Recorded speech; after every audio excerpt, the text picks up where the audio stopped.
నమస్కారం. Welcome to Telugu stories book.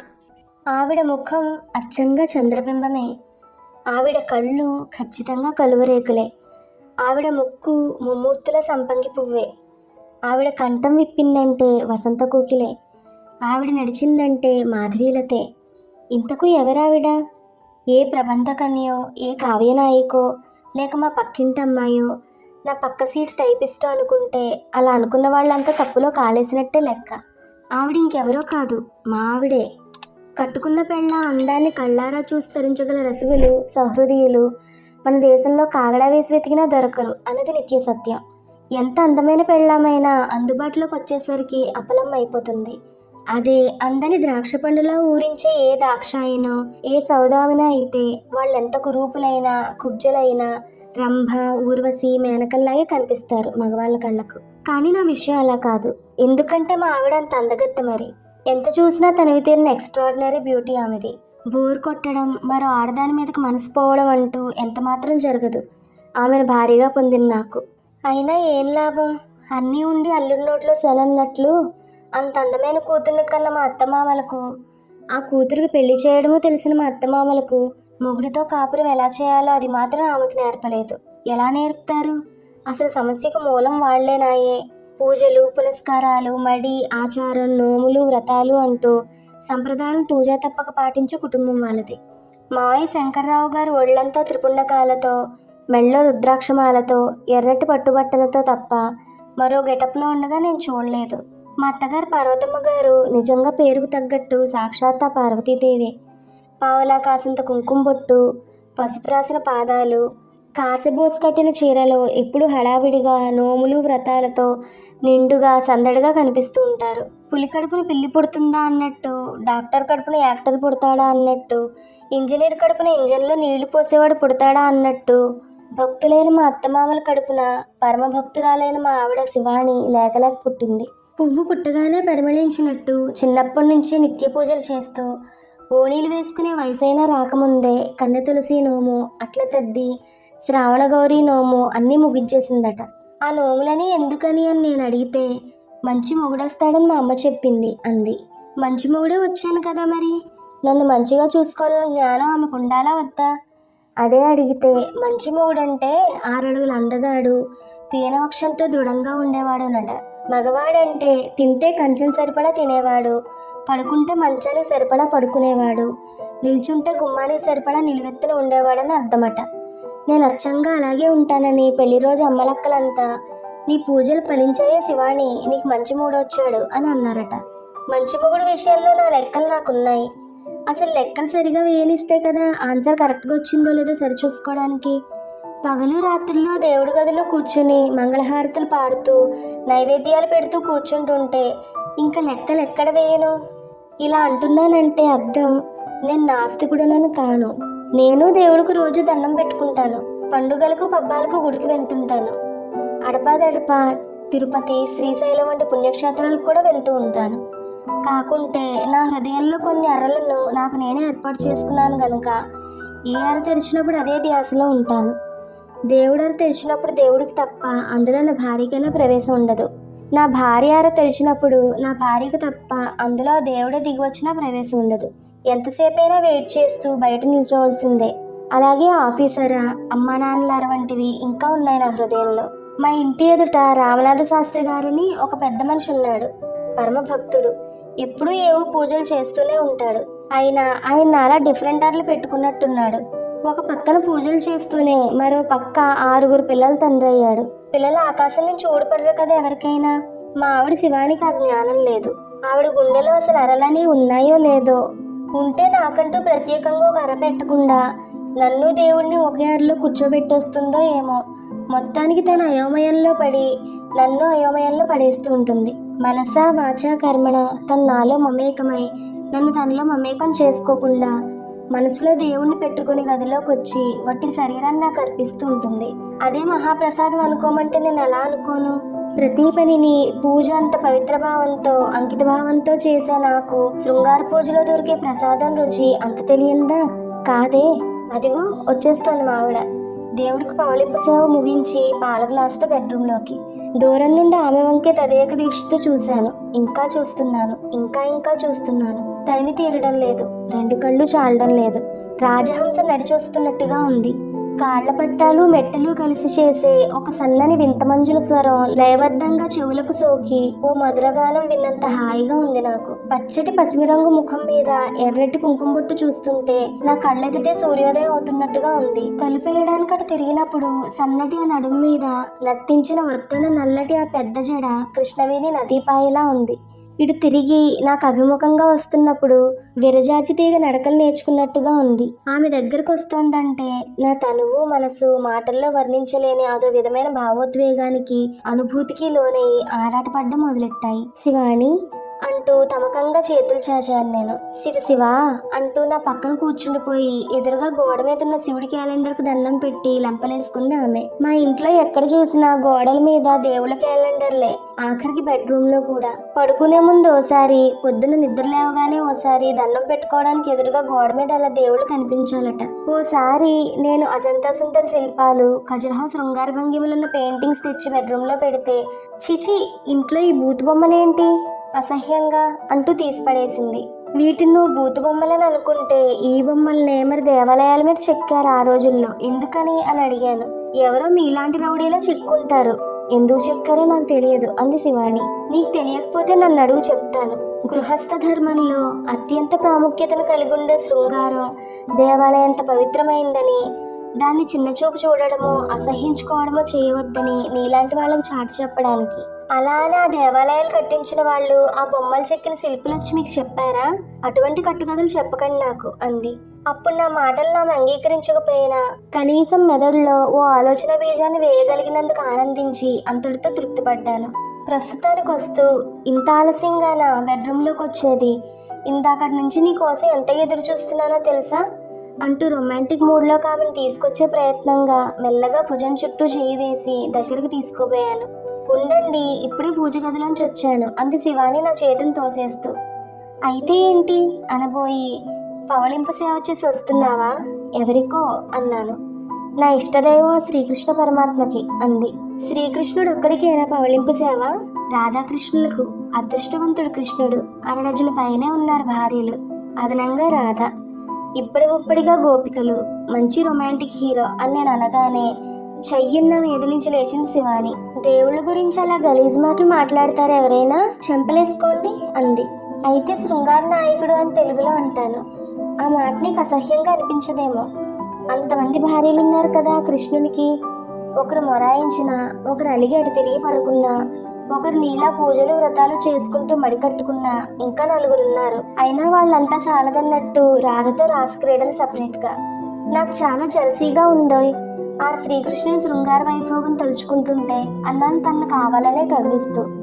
దాంతో హవ్వా అని నోరు నొక్కుని హరిహరి అంటూ చెవులు మూసుకుంది శివాణి. సాక్షాత్ దేవుడి శృంగార ప్రియుడైనప్పుడు అలా మాట్లాడితే తప్పేముంది? అసలు శృంగారమే ఓ మహత్తర కార్యం అని చాటి చెప్పడానికే కదా కృష్ణలీలలు, రాసక్రీడలు ఇవన్నీ కాయగౌరవాన్ని పొందాయి. రాధాకృష్ణుల పవళింప సేవ ఏర్పాటు చేసి వచ్చాకైనా ఆ ఇన్స్పిరేషన్తో మనకు రసరమ్యంగా పవళింపు సేవ ఏర్పాటు చేస్తాం అనుకున్నాను అన్నాను నిరాశగా. ఏదో ఆలోచనలో పడి మౌనంగా ఉండిపోయింది. అదే అదనుగా మళ్ళీ మొదలుపెట్టాను. దేవుళ్ళంతటి వాళ్ళు పెళ్లిళ్ళు చేసుకుని దాంపత్య జీవితం అనుభవించారు. ఆశ్రమ జీవితాన్ని గడిపే బ్రహ్మర్షులు, దేవర్షులు సైతం పెళ్లిళ్ళు చేసుకుని కుటీరాల్లోనే కాపురాలు పెట్టేశారు. పెళ్లి, దాంపత్య జీవితం ఇవన్నీ ఇప్పుడు నీతోనూ నాతోనే ప్రారంభమయ్యాయా? శృంగారం మొదలయ్యాక సృష్టి మొదలైంది. ఆది దంపతులైన శివపార్వతులే మనకు ఆ విషయాన్ని చెప్పారు. ఆదర్శ దంపతులైన సీతారాములు మొగుడు పెళ్ళాలు ఎలా ఉండాలో వాళ్ళ జీవితమే ఒక ప్రమాణంగా మనకు చూపారు. నిత్యం ఆ దంపతులను కొలిచే నీకు మాత్రం దాంపత్య జీవితం పట్ల ఈ విముక్త ఏంటో నాకు అర్థం కాదన్నాను. శివాని నుంచి ఎలాంటి సమాధానం రాలేదు. నిద్రపోతోందా అని మీదకు వంగి చూస్తే కలువరేకుల్లాంటి కళ్ళు విప్పుకొని చూస్తోంది. అంటే నా మాటలు వింటూ మెదడుకు పని కల్పిస్తోంది అన్నమాట. ఆ పొజిషన్లో శివానిని చూడగానే నాకు చాలా హుషారు వచ్చేసింది. ముందుకు వంగి ఆ 2 కలువరేకుల మీద 2 ముద్దులు పెట్టేశాను సుతారంగా. ఆ తర్వాత గులాబీ రేకుల్లాంటి బుగ్గల మీద, తదుపరి పనస్తోనల్లాంటి పెదవుల మీద, దాంతో కొద్దిగా కదలికలు కనిపించినట్టుగా అనిపించింది. కళ్ళు మూసుకుని ఉండడంతో తన ఇష్టాన్ని తెలిపింది లేనిది నేను గ్రహించలేకపోయాను. అయినా నా మాటలతో ఆమె మనసును, స్పర్శతో ముద్దులతో ఆమె శరీరాన్ని కాగల కార్యానికి సిద్ధం చేశానన్న భావం నన్ను ఆనందోద్రేకాల్లో ముంచెత్తింది. శివాని, మాధవంగా పిలిచాను. అయినా నేను ఆశించినట్టు నా కావిడిలో ఎలాంటి స్పందనలు కల్పించలేదు. మొహమాటానికి కాదని లేక నా కౌగిల్లో కొన్ని క్షణాలు అలా ఉండిపోయి ఆ తర్వాత ఏదో నెపంతో దూరం అవుతూ, నన్ను క్షమించండి, మిమ్మల్ని చాలా బాధ పెడుతున్నట్టున్నాను. భాగవతంలో ప్రహ్లాదుడు అన్నట్లు నా మనసు ఆ దేవుడి మీద నుంచి మరలి ఇతర విషయాల మీదకి చేరుకోవడం లేదు అంది. వ్యవహారం మళ్ళీ మొదటికి రావడంతో అటు తిరిగి పడుకున్నాను. అందరూ పుట్టినరోజు పండుగలు చేసుకునే కాలంలో సత్యభామ మెట్టినరోజు అంటే మ్యారేజ్ డే చేసుకుందట. రుక్మిణి మీద పంతానికే చేసుకున్న ఆ రోజుల్లో అదో వెరైటీ. అందరూ మ్యారేజ్ డే చేసుకునే ఈ రోజుల్లో నేను వెరైటీగా శోభనం రోజు అంటే ఫస్ట్ నైట్ డే జరుపుకోవాలని అనిపించి ఆ రోజు కోసం ఎంతో ఆస్తి ఎదురు చూస్తూ కూర్చున్నాను. ఆ రోజు ఓ రోజున ఈ రోజే రానే వచ్చింది. దారిలో మల్లెపూలు, మధుర మిఠాయిలు తీసుకుని హుషారుగా ఇంటికి బయలుదేరాను. దారి పొడుగునా ఎన్ని చిలిపి ఆలోచనలో, ఎన్ని తీపి జ్ఞాపకాలో మాటల్లో చెప్పలేను. ఫస్ట్ నైట్ డే జరుపుకోబోతున్న ఆనాటి ఆ సందర్భంలో మా మొదటి రాత్రి సీన్ అంతా వెండి తెర మీద సినిమా చూస్తున్నట్లుగా కళ్ళకు కట్టి నవ్వొచ్చింది నాకు. తెల్లటి కంచిపట్టు చీర, జరీబుటాల బ్లౌజు, వంటి నిండా నగలు, తల నిండా సన్నజాజి పూలు, చేతిలో ఇంత పొడుగున్న పాల గ్లాసుతో హంసలా నడుస్తూ శోభనం గదిలో అడుగుపెట్టింది శివాణి. తన కోసమే ఎదురు చూస్తూ కూర్చున్న నా వంక ఓరచూపుతోనైనా చూడకుండా చూపులు పూర్తిగా నేలకు వాల్చేసి తనలో తనే ఏదో అనుకోవడం చూసి దగ్గరికి వెళ్ళాను. దేవుడా దేవుడా అంటోంది. నా అడుగుల శబ్దం వినగానే చుట్టుకున్న పాల గ్లాస్ టీపై మీద పెట్టేసి లట్టుకున్న కాళ్ళ మీద పడిపోయింది. ఊహించిన చర్యకు విస్తుపోయి ఆ తర్వాత చిరునవ్వుతో ఆమె భుజాలు పట్టుకుని చుట్టూ చెయ్యేసి నా గుండెలు హత్తుకుంటూ, నీ స్థానం అక్కడ కాదు ఇక్కడ అన్నాను.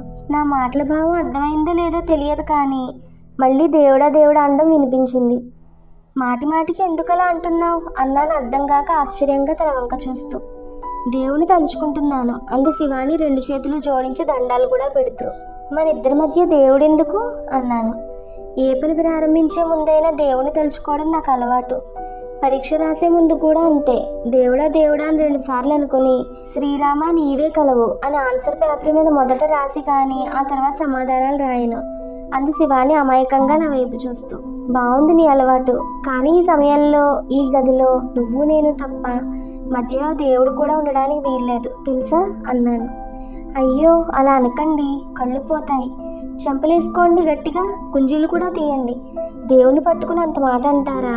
ప్రహ్లాదుడు భాగవతంలో ఇందుగలడందు లేడని సందేహము వలదు చక్రి సర్వోపగతుండు అని అనలేదు? స్తంభంలోనూ, సముద్రంలోనూ, కొండల్లోనూ, బండల్లోనూ ఉండే దేవుడికి ఈ బెడ్రూమ్లో ప్రవేశించడం ఓ లెక్క అని శివాని అంటుంటే ఆ సంభాషణ వల్ల నా స్పీడ్కి బ్రేక్ పడుతున్నట్టు అనిపించిన, కొంచెం విసిగేసిన, ఎందుకో ఆ చిలుకల కొలికి ముఖం చూస్తూ ఉంటే నాకేమీ అనాలని అనిపించలేదు.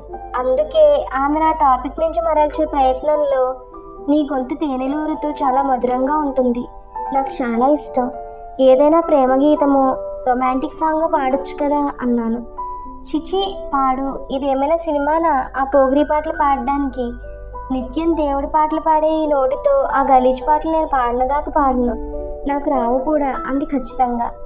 సరే పాట వద్దులే, ఏదైనా తీయటి కబులు చెప్పు అంటూ ఆమె చేయి పట్టుకుని మీదకు లాక్కుని నా బిగి కవుల్లో బంధించాను. ఓ పులకింత, ఓ తన్మయత్వం, ఓ స్పర్శ సుఖం లాంటివి ఏమీ లేకుండా మళ్ళీ దేవుడా దేవుడా అంటూ మొదలుపెట్టింది. ఆ మాటలు చెవులు పడ్డా వినిపించుకోకుండా చంద్రబింబం లాంటి ఆమె ముఖాన్ని నా 2 చేతులతో పొదివి పట్టుకుని పగడాల్లాంటి పెదాల మీద గాఢంగా ముద్దు పెట్టాను. పందం లేకపోగా, చిచి ఎంగిలి, ఇప్పుడే సత్యనారాయణ స్వామి ప్రసాదం తినొస్తున్నాను, మీ ఎంగిలి అంటించి ప్రసాదాన్ని అపవిత్రం చేశారు, అదీ కాకి ఎంగిల్ నోటితో రేపు అమ్మవారి సహస్రనామాలు ఎలా చదవను, మంగళహారతులు ఎలా పాడను అంది. ఆశ్చర్యం వేసింది. అది అమాయకత్వమో మూర్ఖత్వమో అర్థం కాలేదు. తమాయించుకున్నాను. నువ్వు సహస్రనామాలు జపించే పార్వతీదేవి కూడా శివుని ఇల్లాలు, దంపతులందరి చేత ప్రథమ తాంబూలం అందుకునే ఆది దంపతుల వాళ్ళు. మన పెళ్లి రోజున పెళ్లి మండపంలో అడుగు పెట్టబోయే ముందు గౌరీ పూజ చేసావు కదా నువ్వు, ఆ తల్లిని ఏమని కోరుకున్నావు? అమ్మలగన్నయ్యమ్మ, ఈ రోజు నుంచి నేను వైవాహిక జీవితంలో అడుగు పెట్టబోతున్నాను, నా కాపురం 10 కాలాల పాటు చల్లగా ఉండేలా దీవించు తల్లి అని అన్నావు కదూ. ఆ తల్లి దీవెనలతో గృహస్థ జీవితంలో తొలి అడుగు పెడుతున్న ఈ శుభ సందర్భంలో ఇలా ఎంగిలి అసహ్యం అంటూ మాట్లాడవచ్చా? ధర్మబద్ధంగా అగ్నిసాక్షిగా పెద్దల సమక్షంలో ఆలుమగలమయ్యాం మనం. ధర్మబద్ధమైంది హేయమైంది కాదు. నువ్వు నిత్యం చేసే పూజ ఎంత పవిత్రమైందో ఈ శోభనం తరువాత మన నిత్య కాపురం అంత పవిత్రమైందే అన్న భావన నీ మనసులోకి రానివ్వు. అప్పుడు నీ అభిప్రాయాలు మారిపోయి కొత్త అర్థాలు సరైన భావాలు నీ మనసులో చోటు చేసుకుంటాయి అని నేను అనగానే మంత్రం వేసినట్లు శివాని మౌనంగా నా వైపు చూస్తూ ఉండిపోయింది. ఆమె మనసులో ఏదో మదనం జరుగుతోందని గమనించి ఆమె మౌనాన్ని అంగీకారంగా తీసుకొని శివాని నా గుండెలకు హత్తుకొని నా చేతులతో ఆమె చుట్టూ రక్షణ కవచం లాంటి కౌగిలి బిగించాను. భార్యాభర్తల సంగమం అంటే కేవలం శారీరక ఆనందం మాత్రమే కాదని, అంతకు మించిన అనుబంధం, ఆప్యాయత, ప్రేమ, రక్షణ అవన్నీ ఆ సంగమంలో లభిస్తాయని, జీవితానికి సాఫల్యాన్ని సంపూర్ణతను కలిగిస్తాయని ఆమెకు చెప్పడమే నా చర్యలను అంతరార్థం. కానీ నా సందేశం నా ధర్మపత్నికి ఎంతవరకు చేరిందన్నది మాత్రం అనుమానమే. ఎంతైనా పాత అలవాట్లు పాత వాసనలు మనిషిని అంత త్వరగా వదిలిపెట్టవు కదా, నాలో నేను అనుకున్నాను. మా పెళ్ళై ఆ రోజుకు 2 సంవత్సరాలు అయింది. అయినా ఇంకా నా భార్య శివాణిలోని పరిపూర్ణ స్త్రీత్వం, మా సంసార జీవితంలోని పరిపూర్ణ మాధుర్యం నా కనుచూపు మేరలో ఉన్నట్టే అనిపిస్తోంది. అందం, ఆకర్షణ, ఒంపు సొంపులు, ఒయ్యారాలు, మంచి మనసు, ప్రేమించే హృదయం అన్నీ కలగలిపి ఆ బ్రహ్మదేవుడు స్త్రీని సృష్టించాడు గనుకనే మగువ మగవానికో మధురభావనయింది. ఏ పని చేస్తున్నా ఎక్కడున్నా నిరంతరం నా భార్య శివాని గురించిన ఆలోచనలు నన్ను వదలవు. నాకు మధురానుభూతులను అందించకుండా ఉండవు. శివాని నా ప్రాణం. తనకు నేనంటే ఇష్టమని నాకు తెలుసు. నేను ఒక్క పూట అన్నం సరిగా తినకపోయినా ఆమె బాధపడుతుంది.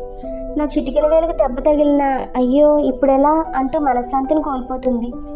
ఒక్కరోజు నేను తన కంటికి కనిపించకపోయినా ఎంతో ఇదైపోయి మీరు లేకుంటే ఇంట్లో నాకు పిచ్చెక్కిపోతుంది అంటూ విలవల్లాడిపోతుంది.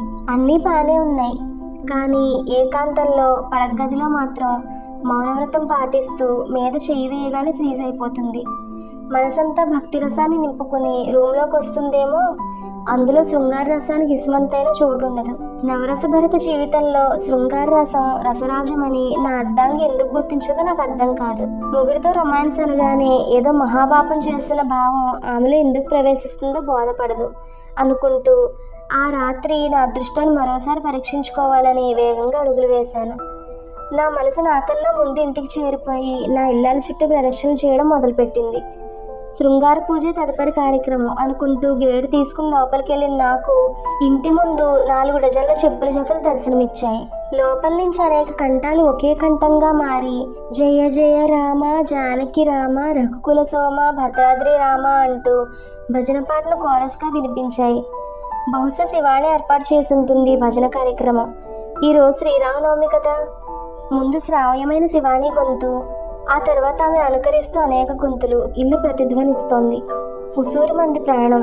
అప్పటిదాకా నన్నంటి నాకు కూడా వచ్చిన నాలోని ఉత్సాహం వెనక్కి తిరిగి చూడకుండా పరుగులు అంకించుకుంది. ఎప్పుడో తెచ్చిన తెల్ల చీర, పూలు, మిఠాయి పొట్లో అక్కడే ఓ పక్కన పెట్టేసి నేను నిశ్శబ్దంగా వెనక్కి తిరిగి వెళ్ళిపోయాను.